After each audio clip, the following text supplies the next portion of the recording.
Milk Tias ang ating nilagay sa buhok na ating kliyente. So guys, ipakikita ko po muna sa inyo kung paano ko gawain or paano ko i-trim yung buhok ng ating kliyente.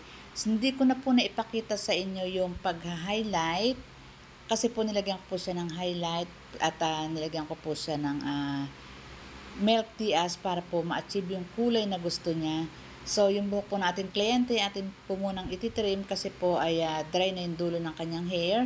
At saka kung mapapansin nyo kung guys na hindi na pantay yung kulay ng buhok ng ating customer kasi po may time po na siya na lang po yung nagkukulay ng buhok niya kasi po sa ibang bansa po, mahal naman po talaga ang gawa ng buhok. So, kaya ginagawa niya, siya na lang minsan ang nagkukulay ng kanyang buhok.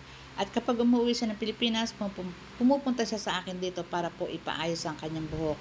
So, kasunduan po namin na i-highlight and then gupitan muna ng konti or i-trim bago po natin i-highlight, bago po Brazilian keratin ko po siya para naman po may panlaban ng kanyang buhok pagbalik niya sa ibang bansang kanyang pinupuntahan kasi po mainit ang tubig na kanyang pinapaligo doon.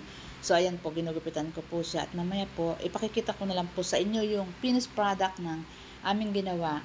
Thank you sa customer na to dahil po ito ay taga Dasmariñas, Cavite at siya'y pumunta pa po dito sa Bacoor, Cavite para po ipaayos ang kanyang buhok. Malaki po ang tiwala sa akin ng kliyente to. Siyempre po, ayan, at malapit na po siyang matapos. So, makikita niyo na po yung finished product. Thank you guys sa panonood at malapit na po matapos. Naggugupit kami tapos makikita niyo na po yung finished product.